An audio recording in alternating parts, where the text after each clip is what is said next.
차이나는 민주시민교육. 민주주의의 북을 울려라.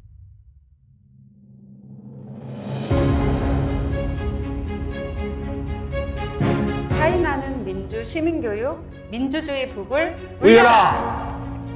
안녕하세요. 오늘 사회를 맡은 희망의 책 대전본부 진창희입니다. 대전 민주시민교육 네트워크와 민주화운동 기념사업에서 주최하는 민주주의 북을 울려라는 민주시민이 꼭 알아야 할 여러 의제 중 기본소득, 환경, 인권 분야의 책을 저자 또는 전문가를 모시고 함께 이야기 나누는 시간입니다. 오늘은 그 첫 번째 시간으로 코로나19를 겪으며 대한민국의 뜨거운 주제로 떠오른 기본소득이 민주주의와 어떤 관련이 있는지 집중 탐구해 보도록 하겠습니다. 최근 기본소득 101 시간주권을 잃어버린 사회를 펴내신 김찬희 녹색당 공동대표님을 모시고 이야기 나누도록 하겠습니다. 오늘 이야기를 이끌어 주실 이선배 기본소득 대전 네트워크 운영위원을 소개합니다. 반갑습니다. 반갑습니다. 네. 이 선배님이 김찬희 저자님이 어떤 분이신지 우리 시청자들께 자세히 소개해 주시죠. 1965년생 김찬희. 그런데 본명은 김병건. 저도 여러 해 알았는데 이번에 조사하면서 처음 알았습니다. 배제고 1학년 시절 친구가 빌려준 해방 전후사의 인식을 읽으며 학생 운동을 꿈꿨고 절친들과 고스톱 치며 놀면서도 공부를 열심히 하는 요즘 말로 완전 핵인싸. 1984년 당시 법대보다 커트라인이 높았다는 서울대 경제학과 입학. 그런데 일설에는 당시 졸업 정원제라서 많이 뽑아서 뽑혔다는 그런 썰도 있습니다. 1987년 6월 민주항쟁의 발화점이 된 박종철 공무체 사건, 바로 그 박종철 열사와 함께 운동권 서클에서 함께 공부하던 그런 사이였고, 당시 감옥에서 박종철 열사 소식을 접하고 오열했다고 합니다. 그 인연으로 민주열사 박종철 기념사업회 이사를 역임했습니다. 대학 졸업 후 취직이 잘 안 됐나 봐요. 사교육 1번지 대치동에서 깊은 생각학원을 설립, 영어 사교육 시장으로 뛰어들었습니다. 현재 인강 최고의 재벌 메가스터디와 맞서 평등한 교육의 기회를 기치로 과감하게 전 강의 무료를 선언하며 인강 사이트인 티치미를 설립, 수능 영어 1타 강사로 이름을 떨칩니다. 오소독스 그래머, 쾌두남마, EBS 변형 독해, 그래머 바이블 강의로 유명합니다. 2014년 11월 돌연 은퇴를 선언하고 배낭 여행을 떠났습니다. 그리고 2015년 12월 진보적 성향의 연구소인 정치경제연구소 대안의 부소장을 맡아 제자리로 돌아옵니다. 제자리 맞나요? 진보의 시각에서 경제를 심층적으로 파헤치는 팟캐스트 이렇다에서 활약했고 2019년 김찬희 TV를 오픈 유튜버가 되었습니다. 현재 구독자 16,900명 이고요. 2020년 비례대표자 선거개혁 운동을 하는 선거제도개혁연대 공동대표, 그리고 2021년은 제6기 녹색당 공동대표로 당선 활동 중입니다.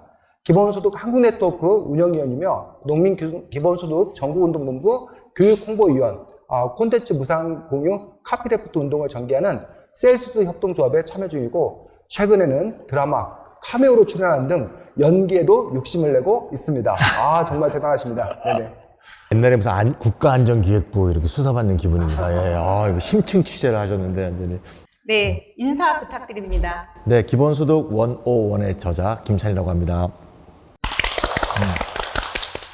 그럼 이제부터 본격적으로 기본소득 101 책을 중심으로 저자 김찬희 대표님의 인생, 그리고 민주주의에 대한 여러 이야기를 나눠보도록 하겠습니다.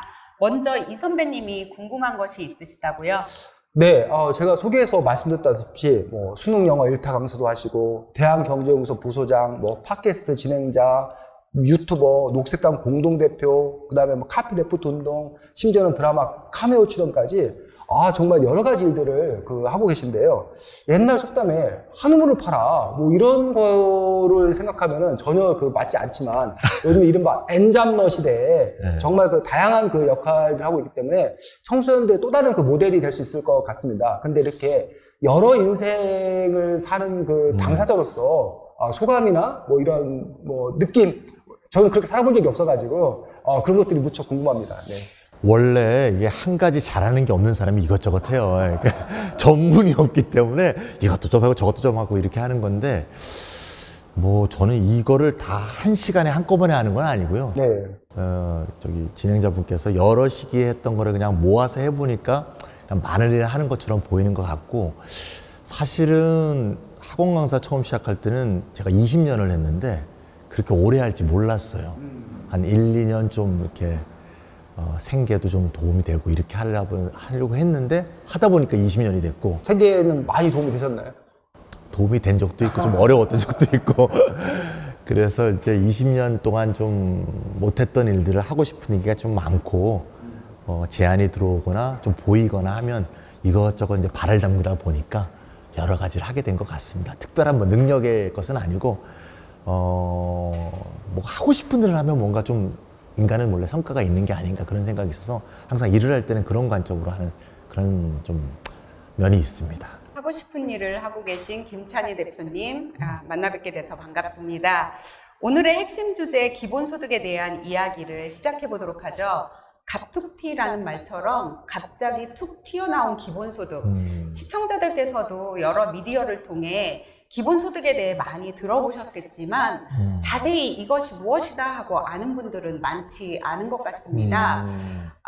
그 일타 강사님답게 귀에 쏙쏙 들어오게 네. 기본소득 설명 부탁드립니다. 내가 2016년에 저기 지나가는 분들한테 한번 인터뷰를 한 적이 있어요. 기본소득에 대해서 아시냐 하니까 지나가는 분들이 다 아신다 그래요. 모르는 사람이 아무도 없어요. 정말요? 그래서 그게 뭡니까 그러면요, 답이 다 달라요. 아, 예. 그러니까 다 자기 나름대로 맞습니다. 이해를 하는 거죠. 그래서 공통점이라는 것은 돈이라는 것 말고는 공통점이 없어요. 사람들 머릿속에 있는 게. 지금도 그럴 것 같아요. 예, 소득이란 말이 들어있으니까 돈은 돈일 것이다. 근데 사실 국가가 시민에게 또는 국민에게 지급한 돈이 굉장히 다양하게 있거든요.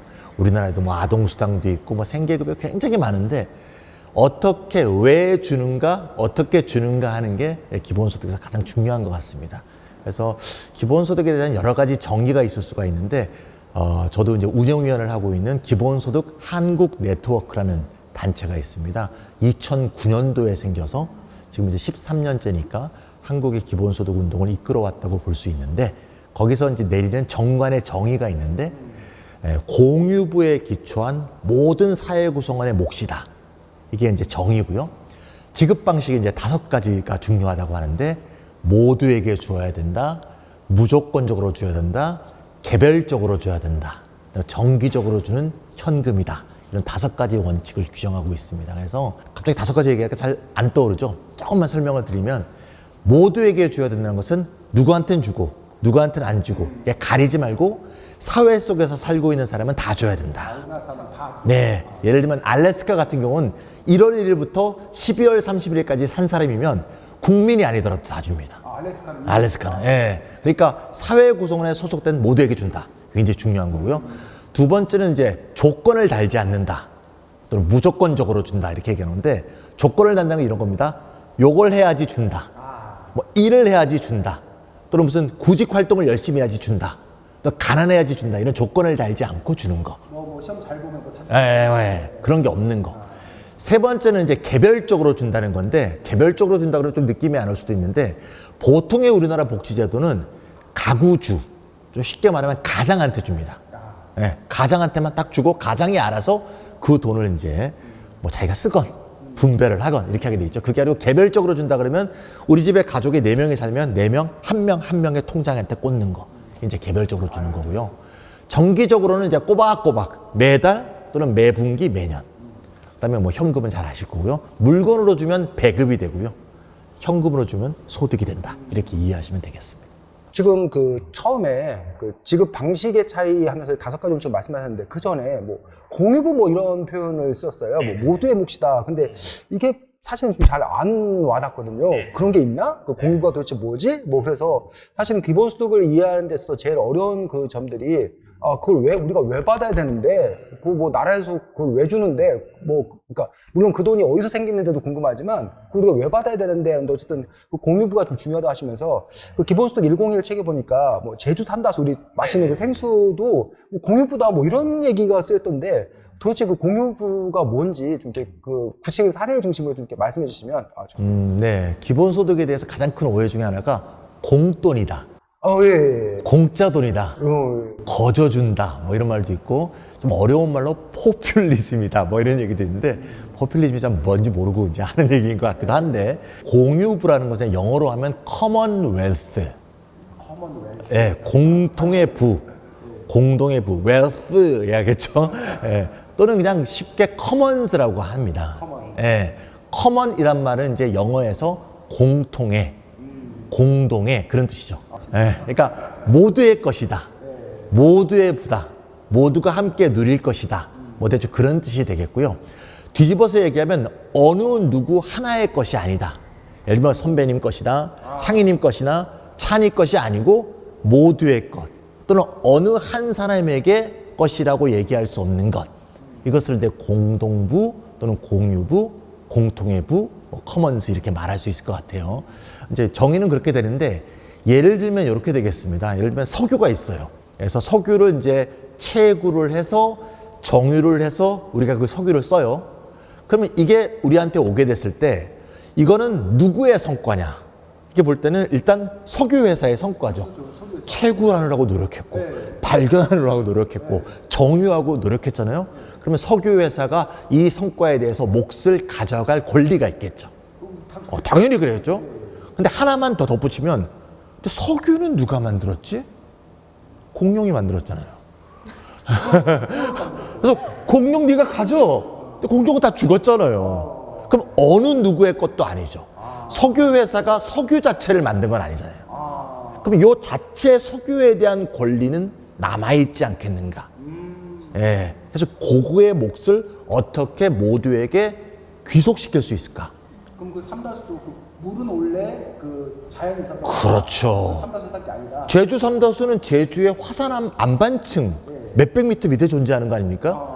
제주 삼다수는 제주 자치특별공사라는 회사가 공기업이 이제 만드는데 제주도민한테 물어봤습니다.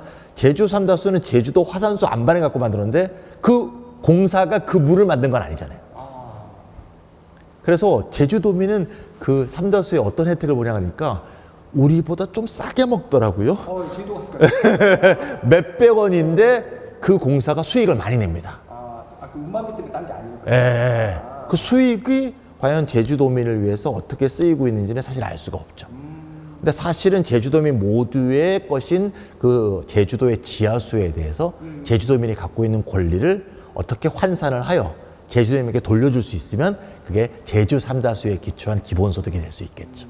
근데 기본소득 여러 가지가 될 수 있는데 예를 들면 뭐 지식 같은 것도 볼 수가 있습니다. 저는 이제 거인의 어깨란 말을 되게 좋아하는데 뉴턴이 왜 만류인력을 이렇게 발견하고 E = MC 스퀘어 이렇게 공식도 만들지 않았습니까? 그래서 뉴턴 보고 이제 사람들이 물었죠. 뉴턴 씨 어떻게 이렇게 위대한 발견을 하셨습니까? 그러니까 나는 거인들의 어깨 위에서 봤을 뿐이다. 이전에 거인들이 이만한 지식을 쌓아왔고 나는 거인의 어깨 위에 살짝 올라타서 봤을 뿐인데 내가 이거 다 한 게 아니다. 자신이 거인이 아니다. 네. 그럼 거인 어깨 위에서 본 거는 뉴턴의 몫이고 이때까지 쌓여왔던 지식은 모두의 것이죠. 근데 과연 뉴턴이 만약에 이거를 저는 그런 거 가끔 꿈에 꿔요. 뉴턴이 자기가 만류인력을 발견한 다음에 자기 공식에다가 저작권을 부여해갖고 내 공식 쓸 때마다 저작권 전해 이랬으면 인류가 발전이 좀 어렵지 않았을까. 그래서 이제 그걸 지식 커먼스라고 하는데 지식은 자기가 더한 건 약간이고 모든 거는 다 우리 역사적인 인류 모두가 만들어낸 건데 지금의 저작권 제도는 마치 자기가 약간 얹은 게 전체 자기가 다 창조한 것처럼 해서 사후 70년까지 손자 증손자까지 먹고 사니까 이건 좀 잘못된 거 아니냐. 그 전에 없었다면서요? 네네. 네네네. 사후 70년으로 저작권 만든 것도 디즈니사가 주도해서. 디즈니가. 네, 그래서 그 법을 미키마우스 법이라 그러는데 사실 미키마우스는 디즈니가 만든 것이긴 하지만 그 쥐에 대한 여러 가지 그림들이 있지 않았겠습니까? 그거를 이제 발전시킨 거라서 이게 빨리 풀리려고 하니까 디즈니사가 로비를 해갖고 저작권 기간을 늘린 거예요. 그러니까 이게 사유재산을 인정하지 않는 게 아니고 사유재산도 인정하고 커먼스도 인정하는 사실 중간의 생각이라고 볼 수 있는데 이렇게 볼 수 있습니다. 자본주의는 시장 만능주의가 좀 사실 팽배해 있죠.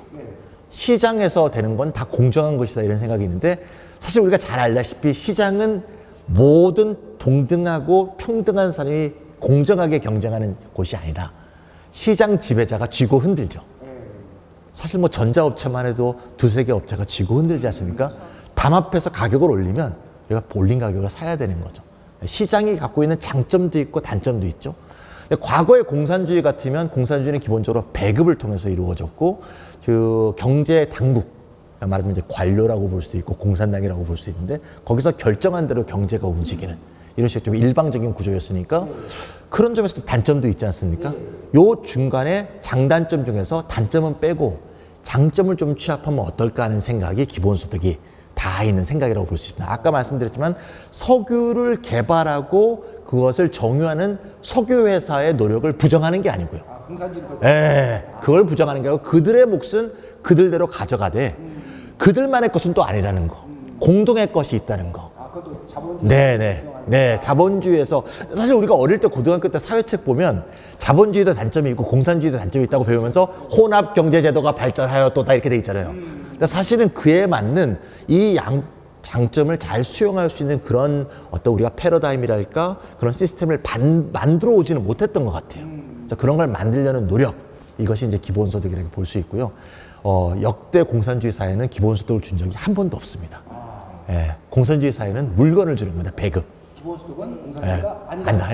현금을 주면 현금을 어디다 쓰겠습니까? 시장에서 쓰지 않습니까? 그래서 시장과 친화적인 생각이라는 거 요즘은 잊지 말아야겠다는 생각이 듭니다. 정말 귀에 쏙쏙 들어오는 설명인데요. 네. 공유부에 대해서 조금 쉽게 이해할 수 있었습니다. 앞에서 말씀하실 때 기본소득 5가지 원칙을 말씀하셨는데 그 중에서 보편성, 무조건성이 왜 중요한지 듣고 싶은데요.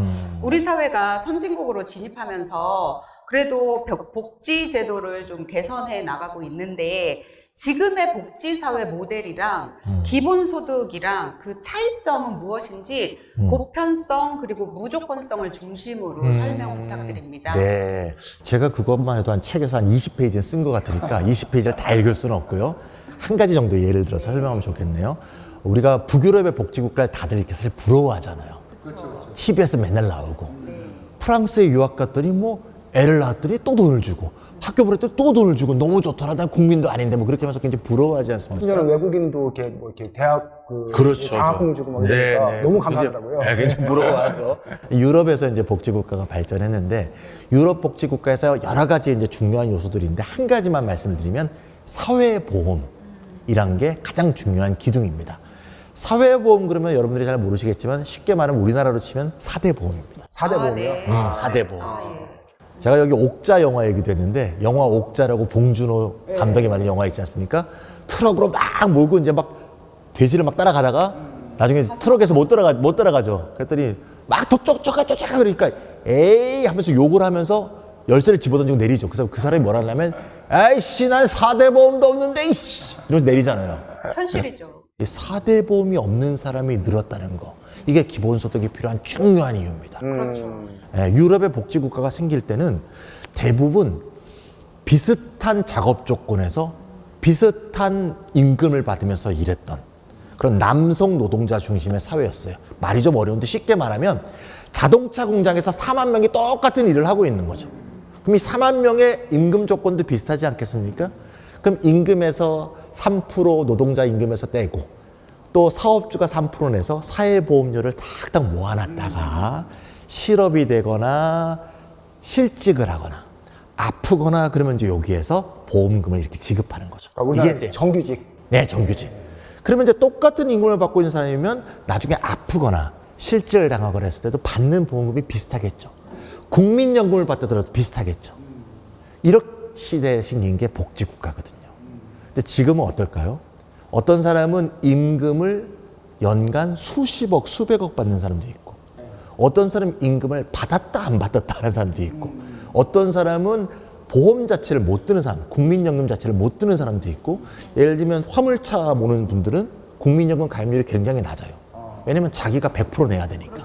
그래서 이거 갖고도 먹고 살기 있는데 국민연금 또 낼 수가 없으니까 당장 먹고 살기가 힘드니까 그럼 나중에 가서 아팠을 때 또는 일을 못하게 됐을 때 그걸 못 받게 되는 거죠. 그래서 사회보험 자체가 완전히 잘못됐다는 건 아니고 사회보험으로 메꾸지 못하는 그런 간극들이 굉장히 많이 생겼다는 거죠. 플랫폼 노동자들도 많이 생겼고 그래서 사회보험이 메꾸지 못하는 그런 영역을 기본소득이 뒷받침을 해서 기본소득을 1층에 두둑하게 만들고 그 위에 2층에 사회보험을 구성하는 식으로 복지국가를 바꿔보자. 이게 기본소득론자들의 생각입니다. 그래서 그런 생각들이 이제 대두되게 된 거죠. 좀 기존 복지국가에다가 기본소득 밑에다 더 깔아주자. 네네. 이런 정도. 기본소득이 이제 쿠션이 되는 거죠. 예.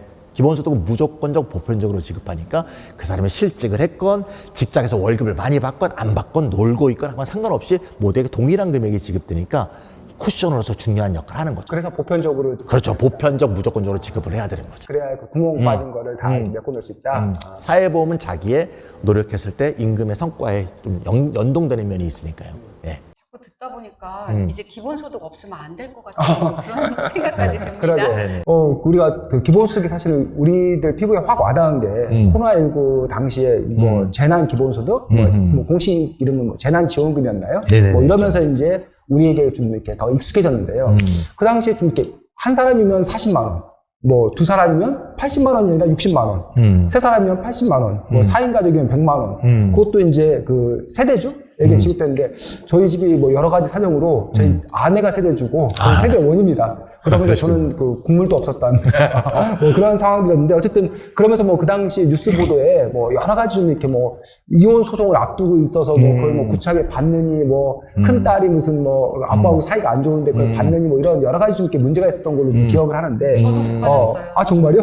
저희도 세대주가 꿀꺽했는데 아 그렇구나. 예. 어쨌든 우리 집만의 얘기가 아니고 네. 기본소득에서 개별성이라는 항목이 그래서 그 아까 그 재난지원금 지급 뭐 가구 중심으로 주는 것과 좀 뭐 다른 차이가 있다고 네, 알고 있거든요. 네. 그 부분도 좀 더 설명을 해주시죠. 네, 그러니까 우리나라에서 국가나 지방자치체가 주는 대부분의 현금이 이렇게 가구주, 네. 가장한테만 주어지는 경우가 많습니다. 예를 들면 농민수당이라고 농촌에서 지급되는 게 있습니다. 요즘 뭐 많이 줍니다. 그래서 농민수당 토론에서 있었던 일인데 제가 직접 겪었던 일인데 갑자기 여성 농민이 손을 팍 듭니다. 아니 왜 나한테는 안 줘? 여성 농민에게 안 줘요? 여성 농민한테 안 줘요. 왜 가구주한테 지급되니까. 예, 가구주는 사실 농업 경영체란 좀 어려운 게 있는데 하여튼 어쨌건 좀 상스러운 표현도 쓰셨어요 그분이. 술만 하는데 왜 술 한 사람한테만 주느냐? 남편이? 나한테 안 주고. 예. 지 일은 본인이 다 하시는데. 예. 그러니까 가구주에만 지급하는 전통적인 복지 급여가 그런 문제점을 갖고 있다는 거죠. 그리고 이제 또 하나는 이제 아까 1차 긴급재난지원금 얘기하셨잖아요. 여기 이제 2020년이었는데 1인 가구는 40만 원인데 4인 가구는 100만 원이니까 뭔가 가구 수가 많을수록 처벌받는 느낌이 들죠. 저 뭐 애 많이 나오라면서 오히려 많이 있으면 깎아버리고. 100인 나누기 4 하면 1인당 25만 원이니까 그럼 조금만 생각해 보면 만약에 4인 가구를 4개의 가구로 분리할 수 있다면 40만 원씩 4개를 타겠죠. 160만 원이 되겠죠. 아마 이게 일회성으로 지급했으니까 굳이 그렇게 한 사람은 별로 없겠지만 이게 정기적으로 매달 이렇게 지급한다고 하면 누가 4인 가구로 남아있겠어요. 3인 가구, 가구를 쪼개서 2인 가구, 1인 가구로 변신하겠죠. 그래서 이 가구 단위로 이렇게 지급하는 것이 갖는 문제점이 이런 것도 있습니다. 그래서 이 가구 단위로 지급하는 이 문제점이 여러 가지가 있어 이런 식으로 해서 이렇게 되면서 만약에 이런 식의 제도로 만약에 어떤 매 정기적으로 지급하는 제도가 생긴다면 아마 가구 분리가 자주 일어날 겁니다. 네. 우리가 그 보통 이제 재산, 어떤 토지 관련 세금 중에서도 1가구 1주택은 뭐 세금을 작게 하고, 1가구 2주택이면 세금을 많이 부과하는 그런 제도를 운영한 적이 있지 않습니까? 그렇게 되면 가구 분리를 하죠. 자식한테 가구 분리시킨 다음에 자식한테 떼주면 1가구 1주택이 2개가 되니까. 위장교환 사례도 봤다니까요, 위장교환. 네. 그런 식의 어떤 잘못된 행태를 유도하는 잘못된 제도가 될 수 있는 거죠. 근데 그런 문제뿐이 아니라 가장 중요한 문제는 아까 말씀했듯이 못 누리셨다 그러잖아요. 그래서 가족 내에서의 권력 관계가 그대로 반영될 수가 있는 거죠. 가장한테 주게 되면. 가장이 저처럼 착하다면요, 뭐 가족을 위해서 쓰겠지만. 저희 집사람이 나쁜 거 아닙니다. 죄송합니다. 예. 권력 관계에 있는 어떤 사람이 사실 자기가 직접 받는 거하고 남한테 한번 거쳐서 받는 거는 완전히 다르지 않습니까? 서서 받는 거하고 무릎 꿇고 받는 건 다르죠. 그래서 그게 아니고 모든 시민이 동등한 권리를 갖고 그 사람이 직접 그 사람한테 쓸 수 있도록 지급한다. 이래서 개별성 원칙이 매우 중요하다. 이런 생각이 듭니다. 알겠습니다. 네. 사실 지금 말씀하신 내용이 기본소득 101 책에도 잘 설명이 되어 있는데요. 기본소득이 핫한 주제이다 보니까 기본소득 관련 책도 많이 쏟아져 나오고 있습니다. 그런데 녹색당 대표께서 굳이 책을 쓰신 이유는 뭔가 특별한 이유가 있으실 것 같은데요. 네. 다른 기본소득 책들과의 차별점은 무엇이 있을까요? 그리고 제목이 왜 101이에요? 아, 101. 예. 그것도 함께 말씀 좀 해주시면. 아, 101. 저는 101이라고 하는데, 여러분들 프로듀스 101이라는 TV 프로 보셨나요? 예. 새로 이게 연예인이 되려는 사람들이 이렇게 새로 이렇게 데뷔하는 무대 아닙니까? 이렇게 서로 팀도 짜갖고 막 101이라는 게 미국에서 시작된 과목 번호입니다. 과목 번호. 예, 대학교에 가서 수강 신청할 때 어떤 거는 번호가 있겠죠. 207, 301 이렇게. 근데 앞이 1로 시작하면 1학년 과목이에요. 예, 01은 과목 번호고요. 101이라고 하면 대학에 입학해서 처음 그 주제에 대해서 공부하는 과목을 101 이게 영어로 하고 한국말로 하면 101이겠죠. 가장 기본 개론서가 네, 되기를 개론서. 그러니까 기본소득 개론서 이런 말이고, 기본소득에 대한 제가 생각하는 모든 주제를 다 담고 있습니다. 그래서 한 개 책으로 기본소득에 대한 최근까지의 모든 논쟁이 다 담겨 있고요. 가장 첫 번째 이유는 기본소득의 책이 굉장히 많은데 약간 대중서는 굉장히 좋죠. 굉장히 대중서가 좋은데 대중서를 봤을 때 좀 더 알고 싶다라는 욕망이 생길 수가 있거든요. 예. 그러니까 좀 더 알려고 선택하다 보면 전문서적이 나와요. 그래서 외국인들 빰빠레이스, 뭐 가이스탠딩 이렇게 이름도 어려운 사람 책이 나오는데 이거는 보통 교수님들이 썼기 때문에 교수님들은 보통 일반 시민들이 뭘 궁금한지 잘 몰라. 자기 나름의 생각을 써내는 거죠. 그래서 이게 대중서하고 전문서의 중간 지점에 있는 가교를 만들 수 있을 만한 책이 있으면 참 좋겠다. 이 출판사도 북저널리즘이죠. 북도 아니고 저널도 아닌 중간 정도의 책이 필요하지 않은가 이런 생각을 했고요. 그게 첫 번째 이유고, 두 번째 이유는 이제 기본소득 의제가 좀 특정 정치인과 관계돼서 자꾸 이렇게 운이 되다 보니까 의제의 힘을 좀 잃었습니다. 저희 기본소득에 대해서 가장 많이 얘기하는 게 기본소득은 left도 아니고 right도 아니고 forward다 그런 말 많이 쓰는데, 기본소득은 좌파도 아니고 우파도 아니고 함께 전진하는 것이다 그런 뜻인데, 이게 바로 의제의 힘을 말하는 건데요. 좌파 우파 가릴 것 없이 의제 중심으로 해서 함께 갈 수 있다는 건데, 이게 특정 정치인과 맥락이 되면서 좀 그 정치인에 대한 호불호를 갖고 의제 자체가 누구는 뭣도 모르면서 지지한다든가 누구는 관심을 가져야 하는데 아예 관심을 꺼버린다든가 이런 게 좀 안타까웠어요. 그래서 다시 그 좀 의제를 좀 살려야겠다 이런 생각이 두 번째고, 세 번째는 이제 제가 이제 녹색당 공동대표다 보니까 기후 위기가 지금 심각하지 않습니까? 기후 위기에 대한 처방이 여러 가지가 있을 텐데 기후 위기 대응을 위해서는 기본소득이 중요한 요소 중에 하나거든요. 그래서 기후 위기와 관련시켜서 기본소득을 반드시 좀 설명을 해야겠다 이런 생각이 책을 쓰게 된 이유라고 볼 수 있습니다. 책 제목을 제가 이렇게 누군가에게 소개했더니 101시간 주권을 잃어버린 이런 식으로 그래서 이거 아닌데 어쨌든 그 부제가 시간 주권을 잃어버린 사회라고 그 광고 문구가 이렇게 눈에 띄더라고요. 근데 또 시간 주권을 잃어버렸다? 그러면 기본소득을 받으면 시간 주권을 되찾는다 뭐 이런 뜻 같은데 기본소득하고 시간 주권하고 어떻게 관계가 되는지 그 부분도 좀 더 설명을 해주시면 좋겠습니다. 네, 제가 책에도 좀 써 있는데 대학 때 이제 경제학을 조금 공부했는데 거기 소득 여가 선택 모형이라는 게 있어요. 소득 여가 선택 모형. 소득하고 여가 중에서 선택한다. 그래서 그래프가 이렇게 그려져 있어요. 그래서 가장 최적의 시점에서 소득과 여가를 선택할 수 있다는 게 모형으로 그려져 있습니다. 그러니까 어떤 사람은 소득을 좀 많이 벌고 여가를 줄이고, 어떤 사람은 여가를 좀 늘리고 소득을 좀 줄이고 이렇게 이제 말하자면 좀 신축적으로 할 수 있는 것처럼. 요즘 뭐 워라벨 뭐 이런 워라벨처럼 이렇게 돼 있는데 그거를 선택할 수 없는 사람들도 있고 많죠. 그래서 제가 책에도 써놨는데 뭐 샛별 배송이니 새벽 배송이니 하는, 그러다가 막 돌아가시기도 하지 않습니까? 그분이 뭐 그 밤에 주무시기 싫어서 그 배송을 하고 있는 건 아니지 않습니까? 먹고 살려고 아닙니까? 그래서 제가 그런 말을 썼는데, 이 사회에서 시간이라는 것은 노동시간 또는 근로시간의 여집합에 불과하다. 내가 깨어있는 모든 시간에 노동을 해야지만 집이 먹고 산다면 여가는 빵이 되는 거죠. 바깥에서 일을 하고 집에 돌아와서 또 집안일을 해야 되면 여가는 빵인 거죠. 그래서 여가가 우리가 선택 가능한 범주가 아니고 사실은 노동해야 되고 남는 시간이 여가일 수밖에 없거든요. 그럼 다시 말하자면 노동 시간을 줄일 수 있으면 여가 시간을 늘릴 수가 있고 내가 처분할 수 있는 시간 주권이 늘어나게 되겠죠. 그래서 기본소득이 주어져서 예를 들면 기본소득이 개별적으로 90만 원이 주어진다. 그럼 4인 가구면 360만 원이 되겠죠. 그럼 나 혼자에게 90만 원이 주어지면 내가 90만 원만큼의 노동을 줄일 수 있는 가능성이 생기는 거죠. 누구는 90만 원이 생겨도 기존과 똑같이 일할 수도 있어요. 아니지만 또 어떤 사람은 그만큼의 노동 시간을 줄일 수도 있고 또 어떤 사람은 90만 원이 생긴다면 내가 하기 싫었던 일을 돈을 그저 많이 준다는 이유만으로 했던 일을 바꾸고 내가 하고 싶었던 일로 바꿀 수도 있죠.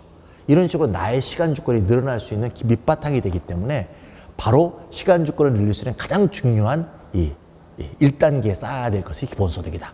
이렇게 말씀한 거죠. MZ 세대들 귀가 확 트이겠네요. 네. 뭐 과거에 저희 그 장인어른만 해도 일할 수 있으면 한 푼이라도 벌면 더 일을 해야 된다. 라고 하는 또 요즘 젊은이들은 또 그렇지 않다고 그러는데 그게 요즘 젊은이들은 그 시간 주권에 좀 더 민감한 네. 그런 네. 청년들이라고. 맞습니다. 시간 주권이 꼭 여가 시간만이 아니고 일할 수 있는 걸 선택하는 것도 시간 주권이라고 볼 수 있는데 왜냐면 예를 들면 내가 락그룹 하고 있다. 제 제자 중에 그러죠. 락그룹 하고 싶은데 이렇게 갖고는 월 90만 원밖에 못 벌어. 못 살잖아요. 그래서 알바를 막 뛰고 그러면서 겨우 한 200만 원 맞춰서 살아요. 그래서 내가 그 친구한테 그럼 너한테 월 90만 원 생기면 어떻게 하겠니? 그러면 그 알바 다 때려치고 90만 원 받고 90만 원 생기는 락그룹을 할 수 있다. 네, 그럼 자신의 일에 대한 주권도 늘어나는 거죠. 네, 그런 것 자체가 기본소득이 제공할 수 있다고 믿고 있습니다. 기본소득 의미에서 시간 주권을 되찾을 수 있다라는 말이 정말 중요하게 와닿습니다. 맞습니다. 예. 그런데 기본소득을 실시하려면 어마어마한 돈이 들잖아요. 그것 때문에 현실적으로 그게 가능하냐, 허황된 이야기 아니냐라는 말도 있고요. 실제 지난 대선 국면에서 허경영 씨가 또 기본소득 비슷한 이야기를 해가지고 오히려 그것 때문에 기본소득에 대해서 더 먼 나라 얘기로 받아들여지게 될 때가 있어요.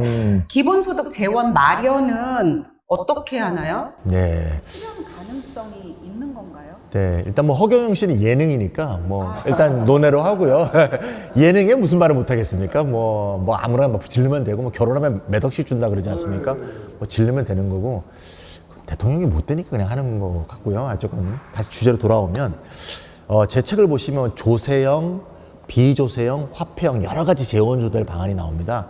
뭐 다 설명할 수 없고 조세만 좀 예를 들면 이제 세금을 걷어서 이제 기본소득의 재원으로 하는 거죠. 그래서 제가 길거리에 있는 분들한테 물어보면 우리나라 세금이 많냐고 묻으면 다 세금이 많다 그래요. 세금이 적다는 사람은 아무도 없습니다. 그래서 내가 물어보면 얼마 정도 소득의 몇 프로 정도 내고 싶은 용의가 있어요 물어보시면 거의 대부분이 10%라 그래요. 국가가 돌아가야 되니까 내긴 내야 될 텐데 10% 이상은 내기 싫다. 그게 참 이제 문제인데 우리 많은 사람들이 세금에 대해서는 이중적 생각이 있는 것 같아요. 아까 제가 말씀드렸지만 복지국가를 굉장히 부러워해요. 근데 복지국가는 보통 조세 부담률이 40%가 넘어요. 45%, 48%까지 갑니다. 네, 그래서 국민이 번 소득이 100이면 48은 다시 세금으로 국가에 다시 내는 겁니다. 그게 모든 사람이 다 48% 낸다는 건 아니에요. 평균에 볼 때 그렇다는 거죠. 예, 어떤 사람은 10%, 어떤 사람은 5%, 어떤 사람은 60%도 내겠죠. 어떤 사람은 70%도 낼지도 모르겠습니다. 평균에 보면 그렇게 된다는 것인데 한편에서는 복지국가를 부러워하면서 한편에서는 세금을 적게 내는 거니까 이거는 모순적이죠. 근데 이 모순적인 게 우리 시민들이 잘못하는 게 아니라 그럴만하다. 저는 그런 생각이 드는데 예, 우리 왜 12월 되면 왜 멀쩡한 도로 괜히 파헤치고 괜히 포장하고 그래서 왜 포장하냐 그러면 돈이 남으면 안 되기 때문이다. 뭐 이런 말 듣지 않습니까? 또는 괜히 가끔 신문에 나는 무슨 뭐 공무원이 해외 연수 갔는데 뭐 돈을 함부로 썼다느니 모든 공무원이 그런 건 아닌데 그런 사실을 한 번씩 이제 접할 때마다 돈이 줄줄 새는 거 아니야? 이런 생각을 좀 합니다. 그래서 이 말하자면 거둔 세금이 제대로 쓰이는 거에 대한 믿음이 매우 적다. 이런 생각이 드는 거고요. 그래서 저희는 이제 만약에 세금을 걷어서 그걸 기본소득 재원을 한다면 기존의 일반 재정이라 그러죠. 기존의 국가에 운영하는 재정하고 통합하는 게 아니라 목적세로 도입을 해서 따로 관리하는 거죠. 네, 그래서 딴 데 쓰면 절대 안 되고 기본소득으로 거둔 세금은 반드시 100% 기본소득으로 나눠지게. 이렇게 하게 되면 사람들이 정확히 알게 됩니다. 아, 내가 기본소득을 위해서 한 3만 원 냈는데, 기본소득을 내가 25만 원 받았네? 아, 이런 식으로 소득 재분배가 이루어지는군. 이걸 깨닫게 될 거라는 거죠. 그래서 사실 조세가 우리나라가 선진국 수준에서 보면 굉장히 적게 걷습니다. OECD 국가가 38개 국가인데요.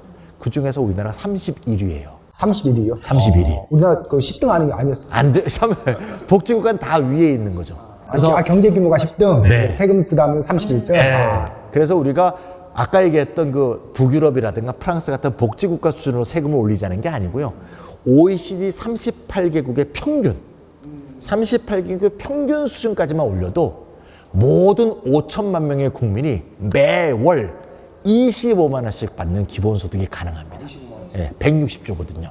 예, 그래서 매월 25만 원이니까 4인 가족이면 가족은 100만 원이 되겠죠. 그래서 사실은 OECD 평균 정도로만 올릴 수 있는 국민적 합의가 가능하다면 상생지원금을 매달 받게 되는 거죠. 그리고 그건 충분히 가능한 것이고, 사실은 놀라운 게 제가 책에도 썼는데 문재인 정부 5년 동안 국가 예산이 딱 160조 늘었어요.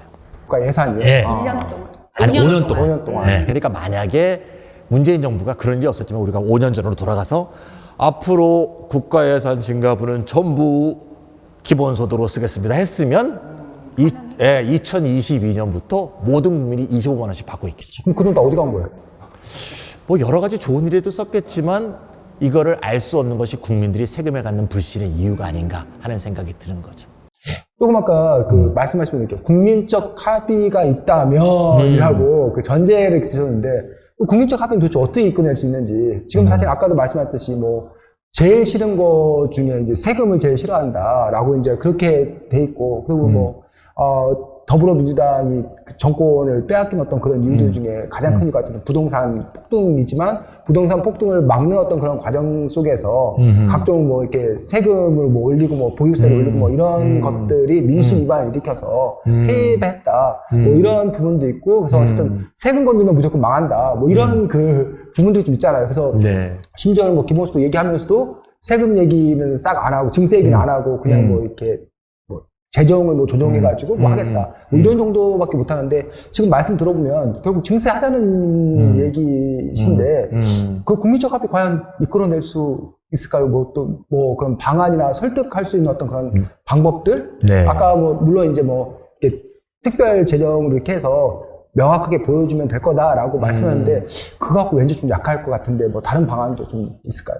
네, 그 정치인이 절대 해서는 안 되는 금기어가 증세라 그러잖아요. 세금 올리겠다 해서 뭐 선거에 나오는 모든 정치인은 우리는 세금을 안 올리고도 이걸 할 수 있다 이렇게 얘기하는데, 사실은 그런 것으로부터 정치 불신이 생기는 게 아닌가 하는 생각이 좀 들어요. 그래서 저희가 그런 경우가 있었는데, 어떤 지자체에서 무작위로 뽑으면 여러 가지 정치 성향이나 의견을 갖고 있는 분들이 같이 모이겠죠. 무작위로 100명을 뽑은 다음에 이 세금이라든가 기본소득에 대해서 이제 자료들을, 찬반 자료들을 다 주고, 들어오기 전에 얼만큼 지지했는가, 또 중간에 학습한 다음에 어떻게 지지했는가, 그 다음에 이제 저 같은 사람이 강연한 다음에 어떻게 지지했는가, 이렇게 해보니까 실제로 사태를 알고 나서는 지지율이 확 늘어나는 것을 봤어요. 그 전과 후가 달라졌다. 공부한 후와. 네.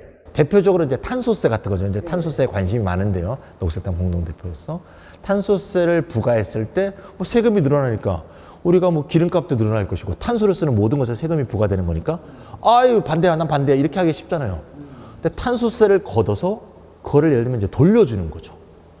돌려주는 거. 이제 뭐 탄소 배당이라고도 하고 뭐 생태 배당이라고도 하는데, 이렇게 됐을 때 예를 들면 탄소세로 내는 돈이 얼마고 배당받는 돈이 얼마인가, 이게 사실 한 번만 해보면 사람들이 쉽게 알 수 있는 거예요. 플러스 마이너스 나한테 얼마 오는가. 어떻게 설계하는가에 따라 다를 수 있겠지만, 예를 들면 4억 원짜리 람보르기니 타면서 기름 팡팡 쓰고 다니는데 탄소세를 많이 내고 배당은 똑같은 액수를 받으니까 배당은 적게 받게 되겠죠, 상대적으로. 근데 내가 좀 절약해서 쓰고 그렇게 과소비를 하지 않으면 탄소세를 요만큼 더 내지만 탄소 배당은 더 많이 받게 되겠죠.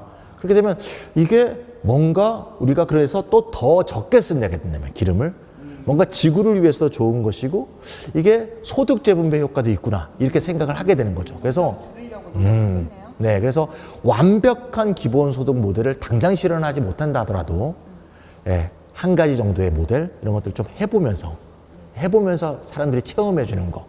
그다음에 또 조그만 액수라도 하면서 기본소득의 효용을 느끼고 그거에 대한 전 국민적 사회적 토론을 늘리고 뭐 저 같은 분들을 공영방송에서 많이 부르는 것도 좋은 방법이 아닌가.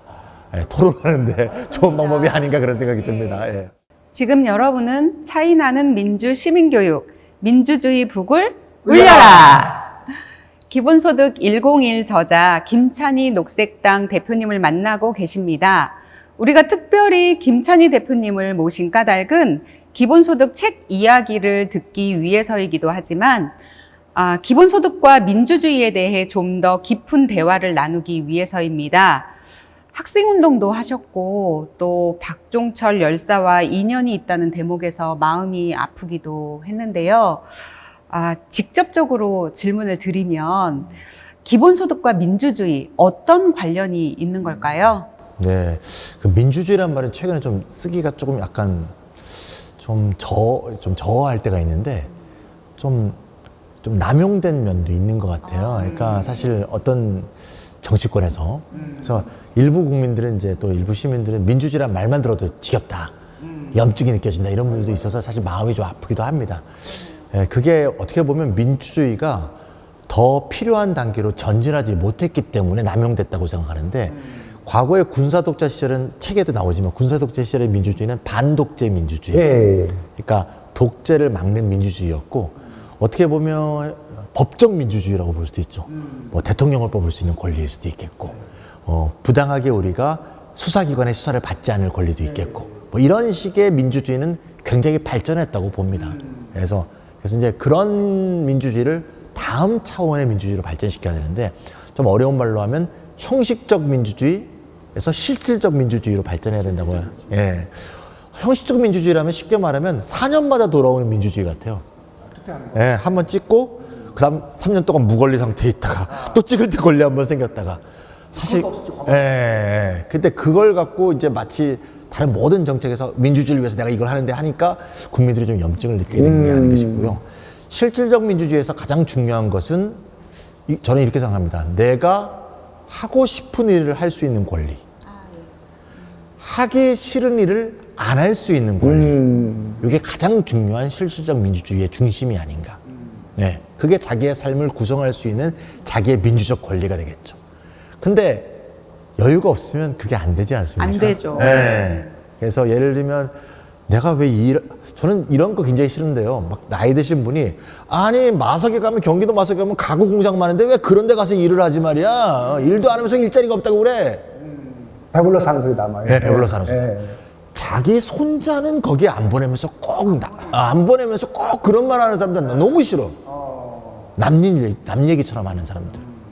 그게 정말 다 하기 싫은 일이라서 다들 기피하는 거 아니겠습니까?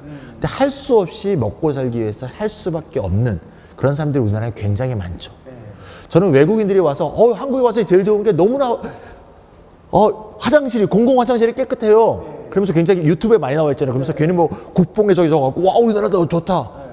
저는 그거 보면 굉장히 슬퍼요. 값싼 임금에 최저임금도 안 되는 사람의 그걸 화장실 청소를 하는 분들이 있기 때문에 화장실이 깨끗한 거거든요. 그러니까 우리가 24시간 뭐 너무 좋다는데 그럼 밤에 또 일하시는 분들이 있기 때문에 그렇죠. 한 것처럼 맞습니다. 뒷모습 못 보는 거죠. 그래서 그런 기본소득이 주어진다면 우리가 일을 줄일 수도 있고 뭔가 내가 하기 싫은 일이라면 그걸 거부할 수 있는 권리도 있고 많은 사람이 그 일을 거부하게 된다면 오히려 그 일의 임금도 올라가겠죠. 그래서 좀 힘든 일이라도 임금을 올릴 수 있는 계기도 되고 그렇게 해서 민주주의를 신장하는데 기본소득이 굉장히 중요한 역할을 할 것이다 이런 생각이 듭니다. 힘든 일을 거부할 수 있는 권리 이거 굉장히 중요하네요. 그 내용 그것 역시 이제 민주주의다라고 말씀하시는 그게 이제 저는 실질적 민주주의라고 보고 그런 방향에서 한 발짝도 이행을 안 하고 30년 전에 군사독재에서 어떤 민주주의를 계속 암송만 하고 있으니까 민주주의란 말이 참 좋은 말인데 사실은 염증도 일으켰던 게 아닌가 이런 시각. 지금 그 말씀 들으니까 이제 우리가 보통 이제 민주주의 하면 떠오르는 인물이 마틴 루터 킹 목사인데 그 흑인 그 인종차별을 위해서 맞서 싸웠잖아요. 근데 마지막에 그 분이 뭐 이렇게 인권 차원의 문제가 아니라 결국은 그 가난의 문제 때문에 이 모든 게 비롯된다. 그래서 이제 빈민차별철폐, 뭐 그런 운동, 빈곤차별철폐죠. 그런 운동에 나서다가 이게 암살당하셔서 그 꿈을 이루지 못했다. 뭐 이런 얘기를 제가 좀 알고 있었는데 이 책에서 보니까 그 마틴 루터킹 목사도 그 기본소득 관련되어서도 뭐 좀 얘기를 하고, 어쨌든 기본소득, 뭐 마틴 루터킹, 인권 뭐 이런 그 관계가 좀 있는 것 같은데 그 부분을 좀 아유, 잘 아시네요. 모르시는 경우가. 아, 저 예. 몰랐습니다. 마틴 루터 킹이 68년도에 암살당하세요. 68년이 많은 사람이 암살당했죠. 그래서 영화에도 많이 나와. 로버트 케네디도 암살당하고 말콤 엑스도 뭐 죽고 뭐 그랬는데, 우리가 보통 마틴 루터 킹 목사 그러면 흑인 인권 운동가로 알고 있으니까 백인들이 죽였겠구만 이렇게 생각하거나 또는 배우의 백인이 있겠구만 뭐 그럴 수도 있겠지만, 사실 그것 때문에 암살당했다기보다는 사실은 기본소득 때문에 암살당하셨다. 아, 정말요? 이렇게 말할 수도 있습니다, 사실. 김창희 씨는 조심하셔야 되는 거 아니에요? 이분이 이제 66년까지 흑인 인권 운동 하다가 이제 Civil Rights Movement라고 하는데요. 흑인 인권 운동을 67년쯤에 와서 생각을 해보니까 이게 흑인만의 문제가 아니더라. 흑인도 부자면 사실 고통이 별로 없더라. 예, 백인도 어렵게 살면 흑인과 다를 바가 없더라. 이걸 깨달은 거죠. 되게 그 인식이 확장. 네, 인식이 확장되고 있어요. 그래서 흑백 문제가 아니라 이거는 사실 빈곤 문제고 사실 불평등의 문제고 이걸 깨달은 겁니다. 그래서 이분이 생각해 보니까 빈곤을 해결하기 위해서 가장 중요한 두 가지가 뭘까? 하나는 소득이 보장이 돼야 된다. 두 번째는 살 수 있는 집이 있어야 된다. 그래서 주거권과 기본소득. 그때는 기본소득이 아무로 이분이 guaranteed income, 보장소득이라고 불렀는데 이 두 가지를 요구하면서 원래 계획이 남부부터 돌아서 쭉 지지자를 몰고 가서 맨 끝에 지지자가 점점 대우가 늘어나겠죠? 워싱턴 앞에 딱 텐트를 치고 주거권과 기본소득을 요구하면서 정말 거대한 시위를 벌이려는 계획을 하고 대행진 뭐 이런 거야. 빈곤자의 대행진을 벌이던 중 남부를 돌다가 창에 맞아 죽게 되는 거죠. 배후에 누가 있는지는 아직 밝혀지지 않았지만 분명히 이 두 가지를 싫어하는 기득권층이 뭔가 배후에 있지 않을까시가 이런 생각이 들고요. 그래서 마틴 루터 킹이라는 게 유명한 말이 있습니다. 빈곤을 해결하는 방법은 directly, 직접적으로 해결하는 것이다. 여기서 directly라는 것은 괜히 뭐 일자리 만들고 뭘 하고 뭘 해서 이렇게 하는 게 아니고 그냥 소득을 바로 보장하는 것이다. 그냥 바로 주는 거다. 기본소득이네요. 그게 기본소득입니다. 예. 버지니아 울프 자기만의 방이 생각나는 주장이기도 맞습니다. 예. 네. 네. 근데 민주주의에서 추구하는 여러 가치 중에 평등이 있는데요. 요즘 극심한 소득 불평등, 양극화 때문에 사회 문제가 되고 있고 오히려 민주주의를 위협하고 있습니다. 기본소득이 평등사회 구현에 도움이 될 수 있을까요? 제가 처음 앞에도 이제 청년들의 꿈이 없어졌다 이런 얘기가 맨 앞에 나오는데, 뭐 언론에서 조사한 거 보면 청년들 중에 절반 이상이 주식 투자나 코인 투자를 하고 있지 않습니까? 요즘 하고 또 있다고 하지 흥황해갖고 않습니까? 또 요즘 또 문제가 네. 크죠. 도대체 희망이 어디 있습니까, 진짜? 많이 빠졌어요. 그게 이제 우리나라가 불평등 사회로 강력하게 진입한 양극화 때문이라고 보고, 통계를 보면 1995년, 이게 이제 OECD, IMF 통계인데요. 1995년에 우리나라 상위 10%가 우리나라 국민소득의 29%를 차지하고 있었습니다. 10%가. 네, 상위 10%가 29%. 29%? 뭐 그럴 수도 있죠. 그것밖에 안 돼요? 네. 10년 95년도. 옛날에. 네, 그러다가 한 18년이 흘러서 2013년. 2013년에 45%를 돌파했어요. 29% 40. 예. 엄청 뛰었네요. 예. 그다음에 2017년 통계에 따르면 50.6%를 돌파했습니다. 절반 넘었어요. 예. 그러니까 양극화가 점점 심화되고 있는 거죠. 잘 아시다시피 95년하고 2013년 사이에 뭐가 있었죠? 외환위기? 네, 외환위기가 있었죠. 그래서 외환위기가 있는 1997년부터 2007년 사이 10년 사이에 양극화가 급속하게 진행이 됐어요. 놀랍게도 민주정부 10년입니다. 네, 그 10년 동안 양극화가 좀 비상하게 증가를 했습니다. 그게 이제 그 10년 뒤에는 정권 교체도 되는 그런 이유가 됐겠죠. 그래서 사실상 민주주의 위기와 양극화하고 밀접한 연관이 있습니다. 국민들이 피부로 느끼는 거죠. 그리고 TV에는 뭐 한강에 보이는 뭐 연예인이 몇백억짜리 집에서 살면서 뭐 이런 거 나오지 않습니까? 위화감 정말 들죠. 그럼 내가 지금 이걸 벌어갖고 도대체 저런 삶에 어떻게 도달하는가 이런 꿈이 안 들기 때문에 코인 투자도 해보고 주식 투자도 해보고, 그럼 누구는 그거로 성공할 가능성이 몇 프로나 되겠냐 하지만 1%라고 하더라도 지금보다는 확률이 높아 보이거든요. 그래서 그렇게 하는 것이 아닌가 싶고요. 그랬을 때 좀 더 기본소득이 지급된다고 한다면 좀 더 사람들이 이 양극화를 줄일 수 있고 이것이 아주 정상적인 방법에 의해서 도달 가능한 것이라 보일 때는 사람들의 삶의 행태도 바뀔 수 있는 여건을 만들어야 되지 않을까. 그래서 그런 것을 만들지 않으면서 젊은이들한테 야, 너 이렇게 뭐 비합리적인 짓을 하고 있어 이렇게 하는 것은 정말 꼰대짓이다. 이런 생각이 듭니다. 근데 그 기본소득이 그럼 그렇게 그 양극화를 어떻게 해결을 한다는 거죠? 실제로 예를 들면 생각해 보세요. 똑같이 10%를 부담해서 기본소득을 말하자면 소득의 10%를 더 내서 이걸 기본소득 지원 기금으로 만들고 이걸 갖고 똑같이 나눠줘 그러면 기본소득은 동일액을 나눠주는 거거든요. 그럼 예를 들면 선배님은 한 10억을 번다고 봅시다. 그러면 10%를 더 부담하라 그러면 얼마를 더 내는 거죠? 1억을 내는 1억을 거예요. 내는 거죠. 저는 100만 원 번다고 봅시다. 그럼 얼마 더 내죠? 10만 원 더 내요. 그러면 선배님은 1억을 내시고 저는 10만 원을 더 내고 1억 10만 원의 기금이 나왔죠? 그러면 5,005만 원씩 나눠 갔겠죠. 5,005만, 5,005만. 그럼 저는 10만 원을 내고 5,005만 원을 받은 거고. 선배님은 1억을 내시고 10만 원을 받으시고 5,005만 원을 받으신 거죠. 그럼 결국은 5,005만 원이 여기서 불로소득이 했던 5,005만 원이 주로 불로소득일 때 그 이렇게 이전되는 거죠. 이런 건 이제 책에서 소득 재분배라고 하는데 양극화를 그런 식으로 완화하는 방법들을. 근데 사람들은 이렇게 왜 부자들한테도 똑같이 주냐. 그것만 얘기하지 부자들이 더 많이 내는 거는 얘기를 안 하니까. 그렇죠. 이게... 반드시 내는 걸 얘기해야 돼요.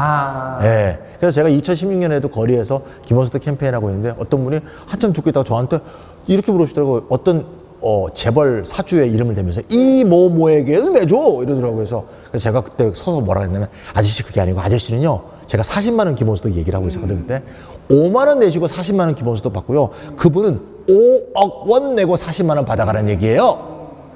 그거 참 좋은 생각이구만. 앞으로 그렇게 얘기하라고 그러면서 가시더라고요. 쏙쏙 들어. 네, 그래서 받는 것과 내는 것을 반드시 같이 얘기해야 됩니다. 그러니까 내는 것 때문에 네. 그 양극화 좀 줄어들 거다. 줄어든다. 예. 근데 어쨌든 이런 것들이 이제 정치적으로 실현돼야 되는데 현재 뭐 녹색당 공동대표로 현실 정치에도 참여하고 계시고 또 뭐 비례대표제 선거개혁 운동 사실 지난 총선에서 좀 됐어야 되는데 뭐 좀 아픔이 좀 있었죠. 어쨌든 선거제도 개혁연대 공동대표 정치민주화에도 많은 노력을 하고 계신 걸로 알고 있습니다. 근데 이 기본소득이 어쨌든 그 정치민주화에도 정치개혁에도 이바지할 수 있는 아이디어가 있다. 그러니까 뭐 아까 뭐 시간 주권을 되찾기 위해서 뭐 불평등을 해소하기 위해서 기본소득이 돼야 된다 못지않게 정치민주화, 그러니까 형식적 정치민주화에도 기본소득이 기여한다라는 얘기는 도대체 또 무슨 뜬금없는 얘기인지 그 아이디어를 좀 더 설명을 해 주십시오. 저희 이제 녹색당 같은 경우는 이제 소수정당인데 그런 말 많이 들어요. 소수정당은 능력이 부족하고 실력이 없어서 국민이 지지하지 않는다. 그런 말을 많이 해요. 어떻게 보면 뭐 영 아닌 말은 아닙니다. 거기 표 줘봤자 4표 되니까 그런 말도 찍어서 있고요. 뭐하나 뭐 이렇게. 저희가 이제 분발해야 될 점이 많이 있을 텐데 그리고 조금만 국민들하고 더 얘기해보면 모르시는 게 있어요. 뭘 모르시나 하면 현행 선거제도에 따르면 득표율이 15%를 넘으면 기탁금하고 선거 기탁금하고 선거에서 썼던 비용을 다 되돌려줘요. 근데 저희 같은 소수 정당은 15% 넘기가 굉장히 어렵잖아요. 그러면 전부 우리 돈으로 해야 되거든요. 그러니까 쉽게 얘기하면 거대 두 개 정당은 국민 세금 갖고 선거를 하는 거고요. 원래 돈도 많은데. 우리는 우리 돈을 모아서 하는 거거든요. 이거는 애초부터 기울어진 운동장이거든요. 선거에 돈과 관련된 선거제도가 우리나라는 굉장히 불평등하게 돼 있어요. 그래서 두 개 정당만 잘 되게 돼 있어요. 그러나 거기는 막 TV 광고도 하고 다 돌려받을 거니까. 네. 그래서 실제로 90% 이상 돌려준 돈의 90% 이상이 두 정당이 다 파란당하고 빨간당이 다 받았습니다. 그 나머지 정당은 정말 미미한 거죠. 또 하나의 문제는 이제 기부금 세액공제라는 좀 어려운 말이 있는데 뭔가 하면 10만 원이나 내면 돌려받는 거예요. 10만 원을 정당에 기부금을 하면 예를 들면 이제 선배님이 저한테 10만 원 녹색당에 기부를 하셨어요. 그러면 연말에 10만 원까지는 세금에서 깎아주는 겁니다. 예, 그러면 예를 들면 선배님이 세금을 20만 원 내셨으면 기부금을 10만 원 냈니? 그럼 세금에서 10만 원 깎아줄게 해서 세금을 10만 원만 내도 됩니다. 그러면 이제 굉장히 좋겠죠. 그렇죠. 돈 한 푼 안 들고. 돈 한 푼 안 들고 국민 세금으로 기부를 하니까 국민 세금이 선배님을 통해서 10만 원이 이렇게 들어오게 되는 거죠. 굉장히 이게 좋은 제도처럼 보이는데 왜 나쁜 제도인가 하면 만약에 세금을 안 내는 사람이라면 아무 혜택이 없는 제도죠. 네. 일단 정당에 기부하게 한 다음에 나중에 세금에서 깎아주거든요. 근데 세금을 10만 원 이하로 낸다. 예를 들면 내가 세금을 5만 원 낸다. 그럼 5만 원밖에 안 깎아주죠. 제가 세금을 안 내요. 그러면 돌려받을 방법이 없죠. 세금에서 깎아주니까. 우리나라 좀 가난한 사람들은 그렇죠. 세금 안 내는 사람. 우리나라 임금 노동자 중에 기준선에 절반 이하는 세금을 내지 않습니다. 그러면 이건 가난한 노동자는 혜택이 없고 중산층 이상의 노동자만 혜택을 주는 잘못된 제도죠. 또 하나는 주부. 세금 안 내지 않습니까? 대부분 전업주부라면 안 내죠. 그 다음에 취업준비생들, 학생들 다 혜택이 없는 제도입니다. 그래서 이거는 중산층 이상의 남성 노동자에만 편향되어 있는 그러한 기부금 제도거든요. 그럼 그들의 정치 권리로만 더 확대된 그렇죠. 상태예요. 그러니까 다 중산층 이상의 남성 노동자의 취향을 갖고 있는 정당과 정치인이 이 제도에 더 혜택을 볼 수밖에 없도록 설계가 되어 있는 거죠.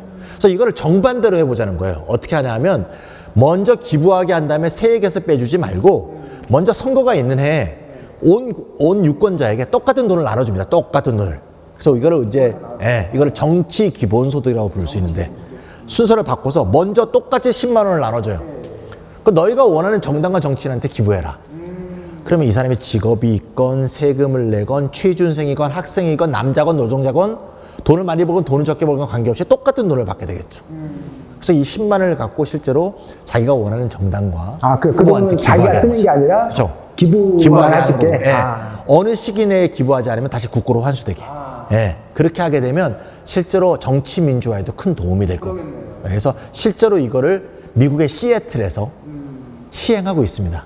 그래서 민주주의 바우처라고 부르는데 그랬더니 시민들의 정치 참여가 늘어나고 과거에는 이 주로 좀 권력자들이나 큰 기업의 편향적인 사람들이 주로 정치 자금을 많이 썼는데 오히려 시민을 위한 일을 많이 하는 사람한테 정치 자금들이 많이 주어지고 투표할 때만 알랑방구 낀다 그러는데 이제는 10만 원 받으려고 또 이렇게 그 사람들이 원하는 정책을 펼 거 아니에요. 그리고 제도도 잘 짰어요. 시애틀에서 관급 공사를 매 얼마 이상한 사람한테는 그런 식으로 기부금을 못 받도록 해놨어요.